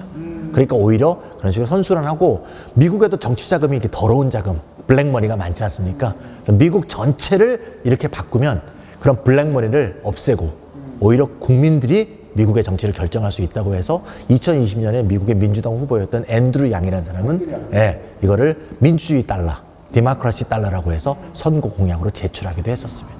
근데 우리나라는 왜 그걸 안 해요? 우리나라도 좀 하면 좋겠습니다. 제가 후보라면 좀 하고 싶습니다. 근데 아직 그런 걸 공약으로 내놓은 후보가 없었네요. 양당은, 그런 부분에 좀 관심이 있어야겠네요. 양당은 배불러서 관심 없는 거 같아요. 안 하고 싶어 하겠죠? 요즘 이대남 이대녀 현상으로 대표되는 젠더 갈등이 큰 사회적 이슈인데요. 민주사회라면 당연히 젠더 평등이 이루어져야 되고 거기서 한 발 더 나아가서 어떤 정상가족 이데올로기에서 벗어나서 다양한 가족 구성원에 대한 시대적 요구에 호응하는 그런 사회가 되었으면 좋겠습니다. 기본소득이 젠더 평등 그리고 다양한 가족의 형태에 어떤 영향을 미친다고 생각하세요? 네, 제가 최근에 그런 권력, 그러니까 당국자라든가 또는 무슨 정책 위반자들이 그런 거 최근에 그린 적 있잖아요. 출산지도, 전국 출산지도. 그래갖고 가임 여성이 얼만큼 분포돼 있는가 이렇게 해서 저 굉장히 그거 보고 끔찍한 생각이 들었는데 분노스럽습니다. 분노스럽죠. 그러면서 우리나라 출산율이 굉장히 낮습니다. 그래서 우리나라 통계청 자료에 따르면 지금 출산율이 0.837입니다. 0.837인가 뭔가 하면 예를 들면 부부가 0.837의 자녀를 출산한다는 얘기죠. 네. 부부가 한 명도 안 낳는다. 그러니까 두 명이 모여서 가족을 구성한 다음에 한 명도 안 낳는다는 거죠. 그럼 두 명이 죽으면 두 명이 있어야 되지 않습니까? 근데 이게 0.837이니까 인구는 계속 줄어들겠죠? 그래서 일론 머스크가 2050년이 되면 한국 인구가 얼마 된다 그랬죠? 2천만이 된다 그랬는가? 이런 얘기도 하잖아요. 그러면서 이거 큰일 났어. 출산을 늘려야 되는데 그러면서 출산 지도나 그리고 있어요. 저라도 안 하겠습니다, 결혼을. 무슨 여성이 무슨 출산 도구도 아니고 사실은 우리나라가 가부장제가 굉장히 깊고 이런 것으로 인한 뭐 여러 가지 통계가 증명하는 거 아닙니까? 똑같이 바깥에 나가서 일을 하고 똑같이 8시간 일하고 돌아와서 집에 와서 가사노동은 여성이 더 하고. 네. 그런 다음에 또 출산 노동이라든가 이런 부양 노동도 다 여성이 더 하고. 그럼 누가 그런 것을 다 이렇게 옛날엔 희생하면서 살았죠. 지금도 희생할 수 있는 사람도 있을 수도 있어요. 그러면 최소한 가족 내에서의 동등한 권리라도 보장이 돼야 되는데 여전히 가족 내에서는 가부장적 질서가 존재하고 그 다음에 아까 했지만 가구주, 가장은 무슨 지원금 나오는 거 다 타고 여성은 실제의 권리도 아무것도 없고 이러니 결혼을 안 할 만도 하다. 이건 너무나 당연한 건데 또 하나는 많은 OECD 선진국에서 주장하는 다양한 이 가족 형태, 뭐 생활 동반자 관계라든가 이런 식의 다양한 어떤 사람들의 삶의 형태, 가족 구성원에 대한 권리를 보장하고 있거든요. 그렇게 되면 여성들이 또는 여러 가지 이런 어떤 가족이 갖는 가구에서 갖는 그런 가부장제에 대한 부담을 안 느끼면서도 가족 구성을 할 수 있고 또 출산도 이어갈 수 있는 자기 선택의 범위가 넓어지는 건데요. 이런 거에 대한 제도적 보장을 하나도 하지 않으면서 너희 왜 안 나와? 뭐 출산 장려금을 좀 주면 낫지 않을까? 이런 바보 같은 소리를 하고 있는 거죠. 그래서 이런 다양한 가족 구성의 권리를 인정하고 또 이 남성과 여성의 권리를 좀 더 평등하게 보장을 하는 제도들을 만들어 나가고 이런 것이 또 출산을 위해서 장려한다는 그런 목적 자체가 없고 사람이 인권과 사람의 권리를 위해서 만들어간다는 그런 사회를 조성해 나가면 점점 더 이런 출산 문제를 포함해서 다양한 문제들을 해결할 수 있다는 거죠. 북유럽 가보면요, 이 유모차 끌고 다니는 남성들 정말 많습니다. 그 애초부터 우리나라 저상버스 같이 중간에 유모차가 될 수 있는 버스를 원래부터 마련해서 제가 2017년인가 핀란드 갔더니 처음에 버스 보고 되게 놀랐거든요. 야, 이렇게 장애인들이 휠체어를 타고 그럼 다 휠체어 탄 사람들, 유모차 탄 남성들이 거기에 딱 서 있어요. 이렇게 유모차 타고. 근데 우리나라는 그렇게 안 돼 있지 않습니까? 그래서 그런 식의 사회로 이행하는 그런 제도에 기본소득이 큰 기여를 할 것 같다 이런 생각이 듭니다. 그러니까 여러 그 제도를 만들어줘야 되는데 기본소득이 그 중에 하나로서 작동할 수 있다. 그렇게 이해됩니다. 또 요즘 그 뭐 아까 젠더 갈등 문제 외에 요즘 또 청소년 인권 얘기도 또 많이 하더라고요. 그래서 요즘 청소년들 그 경상남도 고성군인가에서 청소년 수당, 뭐 청소년 바우처, 뭐 이런 이름으로 중고등학생들에게 뭐 월 얼마, 뭐 7만 원인가 얼마씩 뭐 이렇게 지원하는 그런 제도도 있는 걸로 알고 있고 또 여기 뭐 대전의 대덕구에 어린이 용돈 수당 뭐 이렇게 가지고 월 뭐 몇만 원씩 이렇게 주는 그런 제도도 실시하고 있는데 한편에서는 뭐 애들한테 돈을 주느냐라고 하면서 어린이 청소년 기본소득 하지 말고 그냥 한 뭐 20세 이상 한테만 뭐 지급하자 뭐 이런 아이디어도 있는 것 같고 아니면 뭐 주더라도 반만 애들은 반만 줘라 뭐 이런 얘기도 있는 것 같은데 뭐 청소년들 입장에서는 또 그걸 어떻게 봐야 할지 잘 모르겠거든요. 또 뭐 청소년들 애들 뭐 돈 제대로 쓰겠냐 뭐 이런 논의도 있고 한데 아까 그 기본소득의 보편성과도 좀 이렇게 연결이 된다고 생각하는데 이 어린이 청소년들에게도 뭐 기본소득 줘야 되는 겁니까? 네, 기본소득은 일단 이 세상에 태어난 사람 다 받는 겁니다. 그러니까 그래서 내가 태어난 지 하루 됐다. 그래도 받습니다. 근데 태어난 지 하루 된 사람은 돈이 뭔지 모르니까 보통은 양육자한테 지급되는 것으로 많이 얘기하고 있습니다. 근데 언제까지 양육자한테 주고 언제부터 그 개인 본인에게 줘야 될 것인가 하는 것은 우리가 이제 많이 논의를 해봐야겠죠. 누구는 8세라고 생각할 수도 있고, 누구는 13세라고 생각할 수도 있고, 누구는 15세라고 생각할 수도 있고. 근데 그거의 시점에 대해서는 사람마다 의견 차이는 있겠지만 모두가 그런 권리를 갖고 있다는 걸 일단 인정하고 받아들이는 것부터 시작을 해야 한다고 봅니다. 그래야지 대화가 시작이 되고요. 그 다음에 이제 액수에 대해서 어떤 분은 청소년도 똑같은 액수고, 어떤 사람은 반액이라고 하겠지만 이것도 논의를 해보면 되는 거죠. 그게 중요한 게 아니고 반액이건 전액이건 권리를 갖고 있다는 걸 우리가 먼저 안다는 것으로부터 시작해야 된다고 보고요. 왜냐하면 모두 커먼스에 대한 그런 권리로부터 나오는 거니까 한 살이건 두 살이건 상관없지 않습니까? 제가 작년에 대전 대덕구의 어린이 용돈 수당 토론회에서 제가 직접 패널로 참가해서 토론을 했거든요. 그 전 대덕구 청장이 거기 이제 오시고 여러분이 오셨는데 그중에 어떤 분들이 이제 그걸 반대하는 논리로 애들한테 주면 애들이 부도덕한 거라든가 또는 뭐 낭비를 한다거나 이런 일에 쓸 수 있다고 우려를 하시더라고요. 부도덕한 건 뭐 예를 들면 무슨 뭐 어른들이 사는 물건들을 산다든가 뭐 이런 걸 말씀하시는 거죠. 그래서 제가 그분한테 물었어요. 그 혹시 자제분이 계세요? 그러니까 있대요. 자제분한테 용돈 주세요? 그러니까 준대요. 주고 나서 어디다 썼는지 다 기록해서 감시하세요? 안 한대요. 왜 안 하세요? 그러니까 준 돈을 자기가 자율적으로 쓰는 그런 능력을 배양하기 위해서 한다는 거예요. 그게 경제관념도 익히고. 질문 잘하셨네요. 그럼 왜 사적으로 주는 거는 그렇게 자신의 경제관념도 키우고 책임감을 키울 수 있다고, 왜 공적인 기관에서 주는 돈 똑같은 돈인데 왜 부도덕하게 쓴다고 생각하십니까? 남의 자식은 안 되는 거고 아, 자기 자식 문제 없는 거고. 당연히 대답을 못 하시더라고요. 근데 생각해 보세요. 선생님은 여유가 있어서 자기 자제분한테 사적 용돈을 주실 수 있지 모르겠지만 그걸 줄 수 없는 부모들의 마음은 어떻겠냐. 근데 어디서 공적 그런 용돈을 똑같이 지급하게 되고, 모든 청소년들이 자기가 책임 있게 돈을 쓰고 좀 실수를 할 때도 있겠지만 그런 걸 통해서 자기가 깨달으면서 경제관념도 익히게 되는 그런 거로 되면 그게 왜 나쁜 제도냐 했더니, 당연히 그 현장에서는 답변을 반박을 못 하시면서 또 딴 데 가서는 반박을 하고 계시지 않을까 싶은데, 그래서 저는 그게 굉장히 불쾌했던 게, 마치 사적 용돈을 줄 수 있는 중산층 이상의 자제는 책임감 있게 돈을 쓸 수 있는데 그 이하의 사람은 마치 쓸 수 없는 것처럼 그게 내포되어 있는 어떤 그런 관념이 거기에 배어 있는 것 같아서 굉장히 저는 불쾌했어요. 그런 것이 우리나라 사람들이 많이 갖고 있는 그런 불쾌감, 그런 잘못된 생각들이고, 이런 것들을 우리가 함께 교정해 나갈 때 좀 더 좋은 세상을 만들 수 있지 않을까 싶습니다. 기본소득이 주어지면 우리 사실 부모들이 우리나라 아직도 좀 남아있잖아요. 내 자식 내 마음대로 한다는데 뭐 이런 부분에 있어서, 아니면 뭐 야 너 내 말 안 들을 거면 나가 뭐 이런 식으로, 너 내가 돈 들여서 학교 보내줘, 옷 사줘 뭐 했더니 말도 안 된다고, 이런 부분에서 어쨌든 그 관계가 좀 이렇게 어쨌든 그 가족 관계 아래서 민주적으로 좀 바뀌는데도 좀 기여할 수 있지 않을까요? 그럴 수도 있겠죠. 그래서 이제 용돈이란 말이, 그래서 좀 용어가 좀, 용돈 그러면 좀 부모의 어떤 권력집에 부모가 멋대로 할 수 있다, 자식을.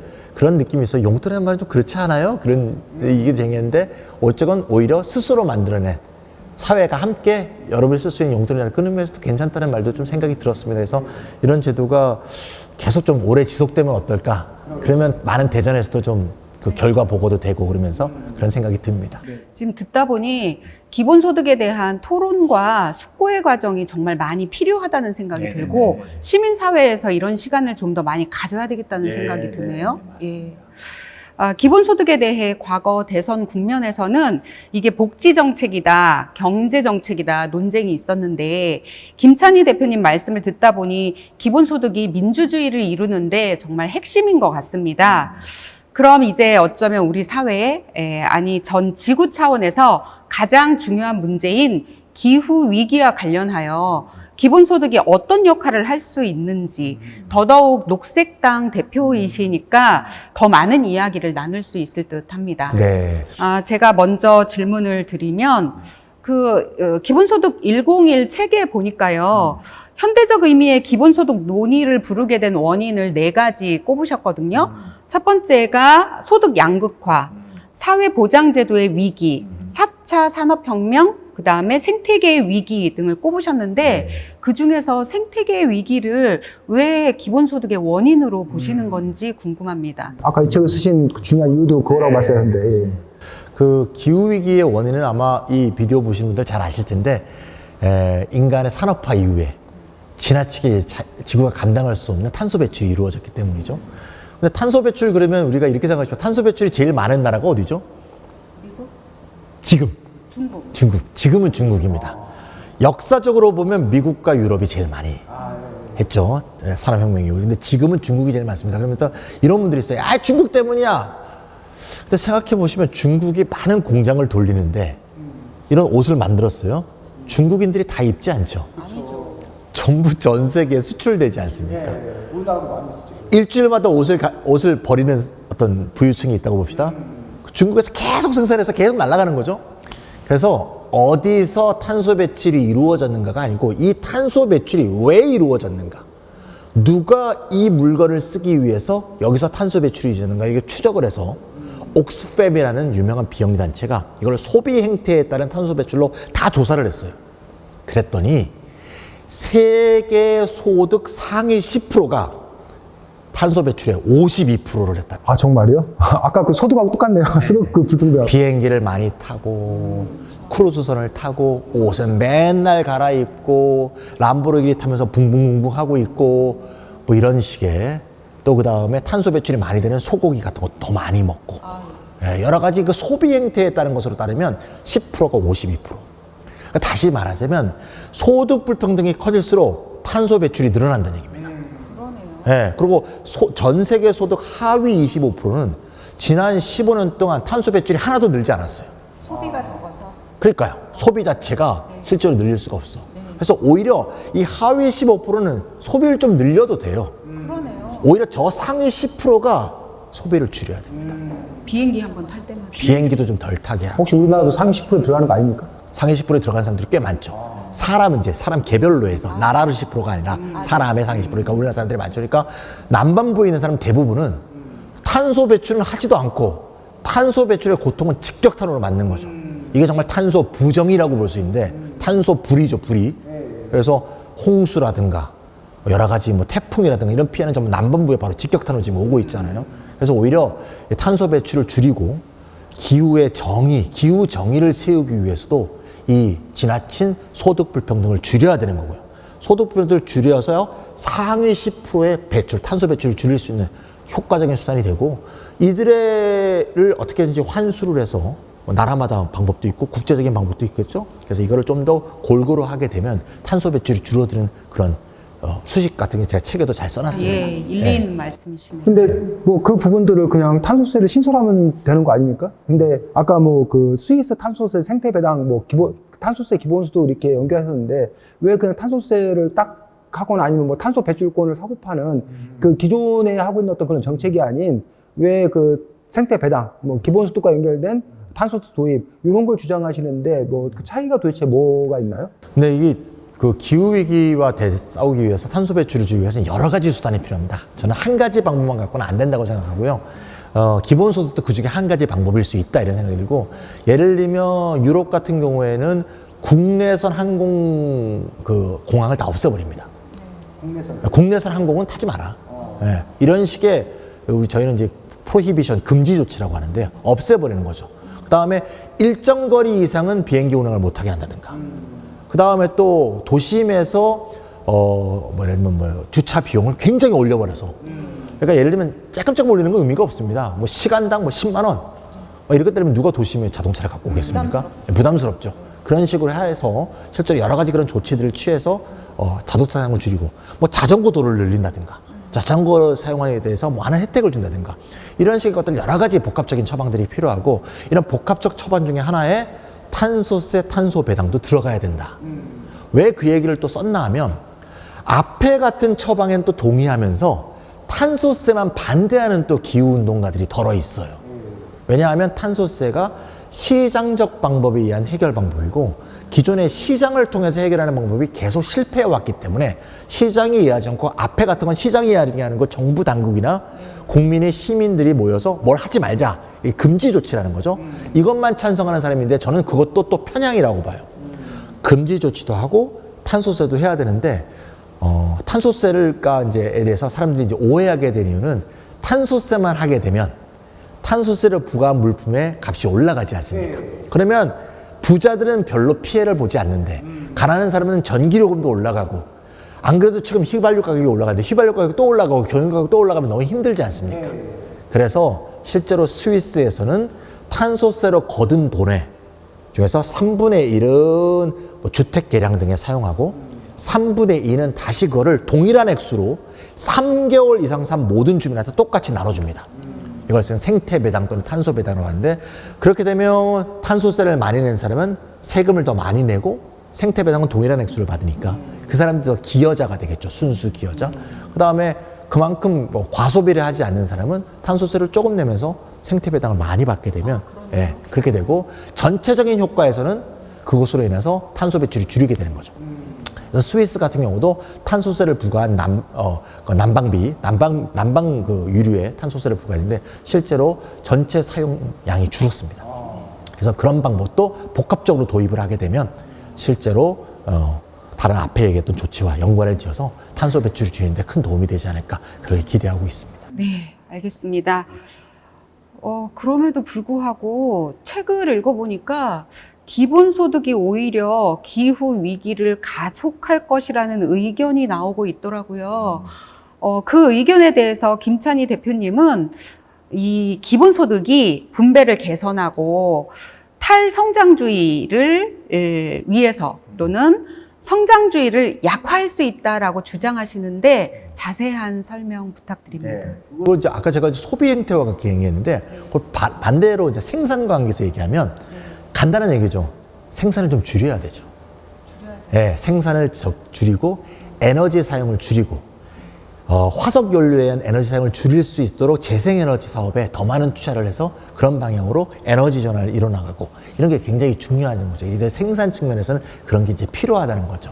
그랬을 때 생산을 줄인다는 얘기는 결과적으로 좀 경제학적으로 말하면 모두 함께 일하는 노동시간을 줄인다는 것과 관계가 있거든요. 사회적 총노동시간을 줄인다 이렇게 말하는데 그럼 노동시간을 좀 더 줄이면서 좀 더 살아나가는 세상 이런 걸 만들어 나가야 되는 거죠. 근데 사실 가난한 사람일수록 왜 노동시간을 못 줄이냐 그러면 살기 어려워서 못 줄이는 거거든요. 52시간 노동제 하고 나서 이거 갖고 못 사는 분들이 생겼거든요. 예를 들면 인쇄업 하시는 분들 잘 알아요. 인쇄 노동자들이 많이 빠져나갔습니다. 왜냐하면 옛날에는 철야하고 토요일 일요일 나와서 일하고 그러면서 겨우 막 70시간 일해갖고 겨우 먹고 사는 걸 지탱했거든요. 근데 52시간이 딱 법제화 되니까 이거 갖고 못 먹고 살거든요.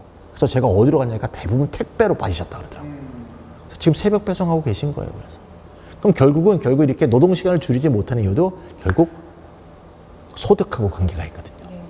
그래서 결국 52시간 더 나아가서 근로기준법에 맞게 40시간으로 노동시간을 점점 줄일 수 있으면서도 생계가 유지되려면 기본소득이 보장이 되고 기본소득이 보장돼야 사회적 총노동시간을 유지하는 여력이 생기고 다시 말하자면 가난해서 작은 노동시간으로 살 수 없는 사람이 살 수 있는 방향으로 사회체제를 바꿔야지 가난한 사람이 사회적 총노동시간을 늘리지 않으면서도 실제로 살아갈 수 있는 거고 그런 이제 어려운 말로 이제 탈성장이라고 하는 거죠. 그래서 이제 탈성장이라고 하면 이제 사람들이 GNP가 줄어들면 GDP가 줄어들면 나라가 어떻게 되냐 하는데 GDP는 전혀 나라의 사람들의 삶의 모습을 표현하는 게 아니고 쉽게 말하면 내가 집에서 설거지 하다가 나가서 파출부하면 GDP가 늘어나요. 전쟁을 하면 GDP가 늘어납니다. 코로나가 발생하면 GDP가 늘어나요. 그러니까 GDP는 절대 그 나라의 경제 수치를 표현하는 게 아니니까 GDP가 늘건 줄건 그건 사실 중요한 게 아니고 사회 속에 사는 사람들이 어떻게 살고 있는가 이걸 좀 더 우리가 관심을 가져주면 좋을 것 같습니다. GDP라는 수치가 다 표현할 수 없는 영역이 너무 많은 거네요. 네. 하지만 그럼에도 불구하고 기본소득 주면 누가 일하냐. 아까 이렇게 어쨌든 좀 쉴 권리가 필요하다. 노동시간 좀 줄여야 된다고 하지만 반대로 우리가 성장을 해야 우리가 자본주의를 이렇게 달리는 자전거에 비유하잖아요. 그럼 자전거 쓰러진다. 이거 큰일 아니냐라는 쪽으로 또 비판하는 분들이 계시고. 아까 녹색 환경 입장에서는 탈성장을 해야 한다고 하지만 그분들은 탈성장하면 큰일 날 것처럼 이렇게 얘기하고 있어서 제가 보기에 참 기본소득 하는 사람 골치 아프겠다. 이거 성장을 하자는 것도 아니고 탈성장 하자는 것도 아니고 참 포지션이 좀 이렇게 애매한 어떤 그런 부분들이 있는데 어떻게 됩니까? 네, 먼저 기본소득을 주면 누가 일하겠는가 그거에 대한 얘기를 먼저 말씀을 드리면 기본소득이라는 게 이름이 기본소득이잖아요. 충분소득이 아니고 그러니까 기본소득을 누구도 월 300만 원 주자 400만 원 주자 이렇게 주장하는 사람은 아무도 없습니다. 아쉽네요. 네. 액수를 얼마까지 올릴 수 있을까에 대해서는 사람마다 생각이 다르지만 아주 유명한 어떤 학자의 주장에 따르면 GDP의 25% 정도를 25%? 예, 한계치라고 얘기하는 사람도 있어요. 한계치요? 예, 거기까지 하자. 그리고 우리나라 GDP 한번 환산해 보면 1인당 한 87만 원. 87만 원, 예, 9천만 원. 예. 그러니까 모든 사람이 개인별로 90이죠. 그래도 4인 가구면 360이면 큰 돈이 될 수도 있죠. 근데 한 사람이 90만 원을 받는다고 그 사람이 일하고 있는 사람이 90만 원을 받는다고 해서 일을 안 할 건 아니죠. 그러니까 기본소득을 준다고 해서 일을 중단하게 된다. 이런 건 고민할 필요가 없고요. 이런 건 가능해지죠. 90만 원을 받게 되면 일을 줄일 수 있게 되겠죠. 이거는 지구를 위해서 좋은 일이고. 예. 또는 하고 싶지 않은 일을 거부하고 하고 싶은 일을 할 수도 있겠죠. 이건 민주주의의 증진이니까 나쁘지 않죠. 그러니까 오히려 기본소득이 일을 안 하게 만드는 게 아니라 일의 구조나 일을 하고 있는 사람들의 어떤 전반적인 사회의 어떤 상태 이거를 바꾸면서 거기에 살고 있는 사람들을 행복해 할 수 있는 세상으로 만드는 거지. 좋은 일을 그렇죠. 그래서 일을 안 하는 세상으로 바꾸는 게 아니고요. 그다음에 이제 성장 문제와 관련해서 볼 때는 이제 과거에는 이제 20세기 복지국가, 20세기 유럽 사회가 어떻게 구성이 되어 있었냐면 여전히 불평등한 사회였죠. 그때도 불평등하고 지금도 불평등하고, 불평등하다는 건 결국 누구는 열심히 일해도 요거밖에 못 벌고, 누구는 일하지 않아도 뭐 부모 찬스도 있고 불로소득도 있고 그래서 이만큼을 벌게 된다는 거 아니겠습니까? 네.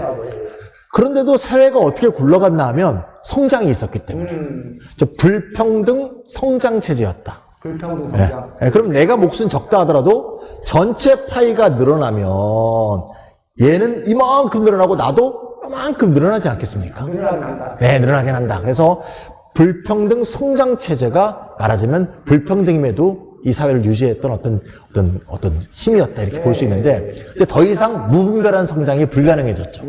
그 징표가 뭐냐? 바로 기후 위기죠. 지구가 이러한 더 이상의 성장, 더 물질 생산을 하고 더 에너지를 쓰고 이래서는 우리가 폭삭 같이 망한다. 그래서 이 상태에서 즉 불평등 성장 체제를 성장하지 않고도 살 수 있는 체제로 만들어야 한다는 거죠. 성장하지 않아도 살 수 있는 체제란 건 불평등 체제가 지속되면 곤란하죠. 네. 그러니까 노동 시간은 줄였는데 소득도 같이 줄어들어. 그래서 난 못 살게 돼. 이런 체제는 또 누구도 원치 않는 거 아니겠습니까? 그래서 불평등 성장 체제를 성장을 하지 않고도 살 수 있는 좀 더 평등한 체제로, 평등이 강화되는 탈성장 체제로 바꿔야 된다. 이런 인식이 이제 많이 생각이 되는 거고요. 성장을 계속 해왔었는데 이제 성장을 더하면 지구가 터진다. 그러니 성장을 더하자는 얘기는 망하자는 얘기가 같다. 그래서 이제 성장은 멈춰야 된다를 일단 동의를 해야 되고, 근데 그 안에서 그전에는 불평등 성장이라고 하셨나요? 불평등 성장했었는데 이제는 예를 들면 그 상위 10%가 많이 갖는 성장이 아닌 그 하위 50%는 조금이나마 더 성장을 해야 된다. 그러면 이게 그 설득이 될 거다. 지금 그렇게 말씀하신 거고. 아, 예. 말씀을 듣다 보니까 기본소득 연구가 매우 깊이 되어 있다는 생각이 들었어요. 어떤 비판이 들어와도 충분한 반론이 되는 그런 시간이었습니다. 오늘 소주제였던 기본소득, 민주주의, 기후위기 관련해서 못다 하신 이야기 있으시다면 자유롭게 말씀해 주세요. 네. 이 기본소득이 지금 일단 좀 위기에 빠져 있다는 생각이 좀 듭니다. 그러니까 아까 처음에도 말씀을 드린 것 같은데, 아까 충분한 지금 연구가 돼 있다고 말씀하셨잖아요. 그게 정말 풍부한 얘기들을 담아낼 수 있는 여러 다양한 측면, 가족 구성권으로부터 기후위기까지 이어지는 다양한 주제를 함축적으로 연결될 수 있는 주제임에도 불구하고, 단지 얼마냐, 이런 식의 금액 문제만으로 축소되거나, 아니면 어떤 정치인이 주장했냐, 이런 식으로 굉장히 의제가 축소되어 있는 것 자체가 기본소득이 굉장히 위기고, 기본소득의 위기라는 것은 우리 사회가 지금 상태가 위기라는 것과 마찬가지다. 우리 사회가 지금의 불평등 체제와 기후위기 체제를 돌파하는데 굉장히 중요한 단서가 될 수 있는 아이디어인데, 그런 패러다임 전환인데, 그것이 말하자면 축소되어 있다는 의제가 축소되어 있다는 것은 제가 위기야. 사회 전체의 위기다. 앞으로 가야 되는데 좌우에 빠져가지고. 맞습니다. 예. 그런 문제가 있기 때문에 저는 이런 부분이 좀 더 사람들이 그런 선입관을 좀 털어내고, 예, 얼마냐? 그거 중요한 거 아니에요. 오히려 이게 왜 필요한가? 왜 주어지는가? 이런 식의 어떤 좀 더 근원적인 질문에 대해서 같이 관심을 갖고, 누가 주장한 거야? 그게 뭐 중요해요? 예, 어떤 내용인가? 과연 필요한 것인가? 맞는 주장인가? 또 어떤 점에서 우리 사회에 정착할 수 있는 것인가? 이런 식으로 좀 더 편견을 떨치고 같이 토론하고 같이 읽고 같이 생각하고 서로의 의견을 나누고, 그러면서 의제조차도 더 풍부해지고 발전해 갈 수 있는. 네.